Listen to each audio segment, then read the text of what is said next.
America. I'm Brilyn, Hollyhand, editor-in-chief of the Truth Gazette, here today in the Capitol, in the United States Capitol, Washington, D.C., sitting down exclusively with House Minority Whip Steve Scalise. Mr. Scalise, thank you so much for taking the time to sit down with me. Thanks for having me, and appreciate it. Welcome to the Capitol. Absolutely. Wonderful office here, so we're glad you could take the time out of your busy schedule to meet with us. Sure. Absolutely. Let's go ahead and get right in with our first topic that has been not dominating the news media, and that is impeachment.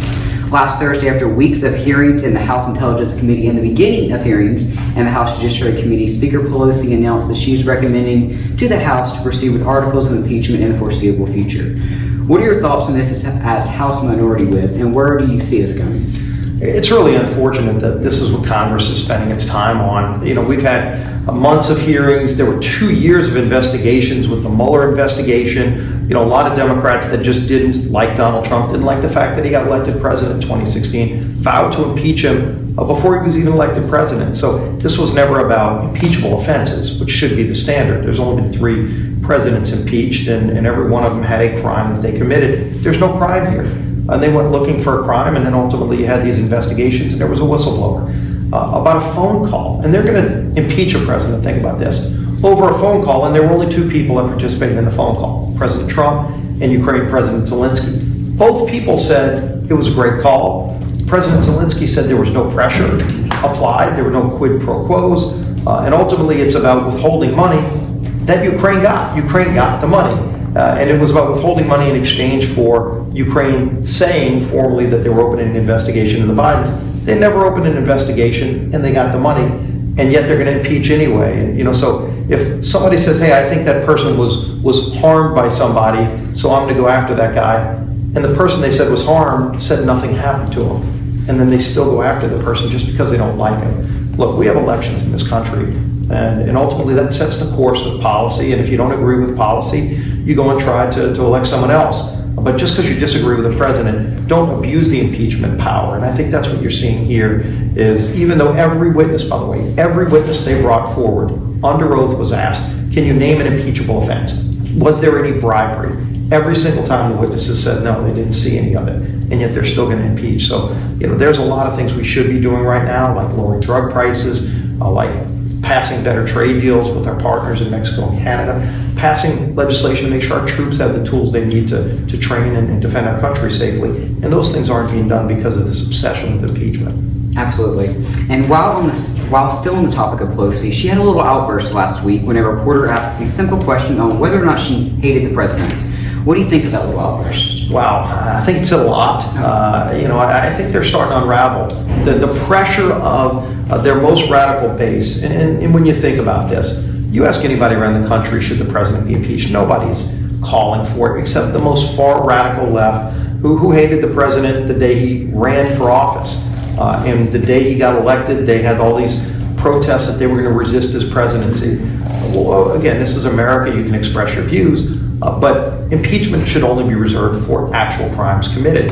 And so Pelosi initially didn't want to go down the road of impeachment, but some of her far left radical liberals did. And ultimately she kind of caved into that demand. And the pressure now is on a lot of Democrats not to vote for impeachment. People back in their districts don't want to impeach this president. The economy's doing great. The president's following through on his promises. I mean, you talk about commitments and promises.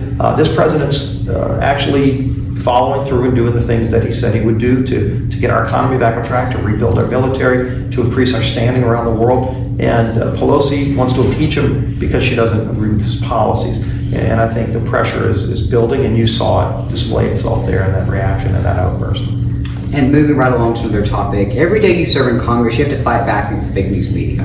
What do you think we as Americans can do all together to fight back against fake news media? You know, the real challenge is finding the truth. People just want to know what's going on, what really did happen in Washington that affects my life. And when you turn on the mainstream media these days, it's very unfortunate that there's such a political bias. You know, and it used to be a day where the media was just aggressive and they would go after any story. If it was a Republican or a Democrat, they were aggressive in finding out the truth. And if it was trying to uncover a scandal, everybody was fair game. Today, it's almost like they're trying to defend what Democrats are doing. If there's anything they can say negative about the president, even if it's not true, they do that. I mean, how many stories have we seen that have been completely debunked? that attack the president, they attack his family. You had a college professor last week from Stanford literally bullying and trying to make fun of the president's teenage son and his name, mocking his name. Stanford, there would have been a day where Stanford would have fired somebody for doing something that disgraceful. And yet she's still a tenured professor. The mainstream media is promoting impeachment before there were even any impeachable offenses that were laid out. And so I think what people need to do nowadays is find other ways to get the facts and the truth. And that's why social media is so important. What you're doing is so important because if you just get the facts out there, it's amazing how many people will respond because they realize now they can see through the political bias. And I think it's affecting when you see the ratings of mainstream media. More and more people are turning away from that. The Democratic Party has been flaunting around what I call a failed field of Democrats, and I believe you would say the same. What is your prediction of the outcome of the 2020 elections? Well, first of all, I think if you look at where the country is, where the economy is, people are much better off today than when Donald Trump took the oath of office. And it's because of his policies. Look, he's got regulations under control. Every family is seeing more money in their paychecks. Wages are up. Taxes are lower. This economy is great, and people are doing better today because of what the president's done. I think he gets reelected. And you've seen, by the way, some of the Democrats who are pushing impeachment aren't hiding their concern about the president's chances of reelection. Al Green, who's the author, he's a congressman from Texas, he's the author of the articles of impeachment. He actually said, I think President Trump will get reelected if we don't impeach him. You don't impeach a president because you're afraid he'll get reelected. Let's trust the voters of this country. And next year, in less than a year from now, the voters will make that decision. It shouldn't be made by Nancy Pelosi and Adam Schiff up here. And speaking of 2020, currently the House is controlled by a Democratic majority. What hope do you have that we could flip the House and regain control in 2020? Well, I think there's a real chance we can flip the House next year. And I think in large part it's because as people see what we were able to do in a short period of time working with President Trump when we were in the majority, we cut taxes, we got regulations under control, we turned our economy around, and we started rebuilding our military. And then we see the benefits of that. And then you see Speaker Pelosi fixated with impeachment, things that are all about their power, not about helping hardworking families around the country. So when you look at what we want to do, for example, we've got a package of bills that we negotiated for months with Democrats to lower drug prices. We got the bill out of committee unanimously. Every Democrat, every Republican, even in these times in Washington where things are so toxic, we passed a package of bills to lower drug prices. Speaker Pelosi won't bring that package of bills to the floor because of her obsession with impeachment. We would bring those bills to the floor. They'd have been signed into law months ago. People would be paying lower prices for drugs today. We would have had the USMCA trade deal already signed into law. Early estimates are that over 160,000 new jobs would be created in America, and yet they won't bring that bill to the floor. When we're in the majority, we'll bring those kind of bills to the floor, bills that are focused on helping hardworking families, strengthening our economy, strengthening our relationships with our friends around the world, not obsessing with who doesn't like somebody else politically and who's fighting more over power.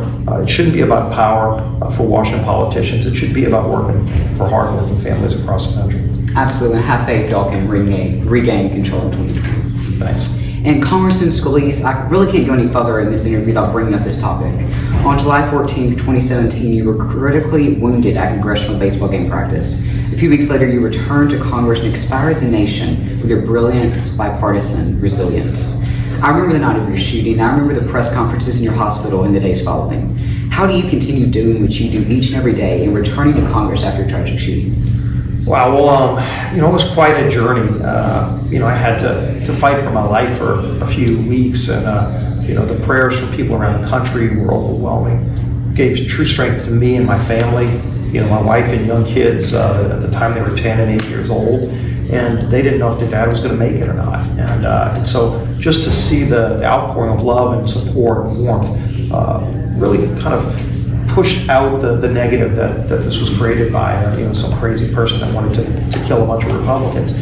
But after that, I just got to focus on getting better, and I had a great team of doctors, so many heroes that helped me get better. I had to relearn how to walk again, and I wanted to come back to work. I really missed this job. People weren't sure if I was going to be able to come back to work again, and it's an honor to serve in Congress, and at the time serve as the majority whip, and wanted to get back to doing the things that we were working on to get the country back on track. And I was able to jump back in when I came back to Congress, and just to be received so warmly by my colleagues, Republican and Democrat, It was a special time. A lot of hard work and prayers went into it, but it's great to be back and be getting better every day. Well, I think I speak for everyone when I say we're glad to have you back in Congress. Well, on a lighter note, as an Alabama fan from Tuscaloosa, I have to ask, how do you think your LSU Tigers are playing this season? I'm glad you brought that up. I know it's probably a sore spot back in Tuscaloosa, but look, I mean, our rivalry has been so strong over the years because we both had some of the best teams in the country. Alabama sure had their fair share this year. LSU's got a special team. I mean, Coach Ogeron's put together an incredible team, his coaching staff. But Joe Burrow, who came in from Ohio State 2 years ago, is just a special person. And the way he's embraced our culture in Louisiana, I mean, he spelled his name Burreaux as a tribute to our fans and his last game in Tiger Stadium. But we're #1 team in the nation. Our offense and defense are playing incredibly well. So I like our chances to win the national title and for Joe Burrow to win the Heisman Trophy. And look, our rivalry is going to remain strong, but this is a special year for LSU and one we can all be proud of. Well, I wish you all the best of luck. Thanks. And as we finish up today, I just want to take a moment and thank you for standing up for conservative voices across the nation in the House of Representatives and just being such a strong and vocal supporter of this president. You've been through it all, including taking a bullet, but you've still kept your head held up high and have represented your district with pride. That's all the time we have left. Congressman Steve Thanks so Scalise, much. thank you so much for the time. Appreciate it.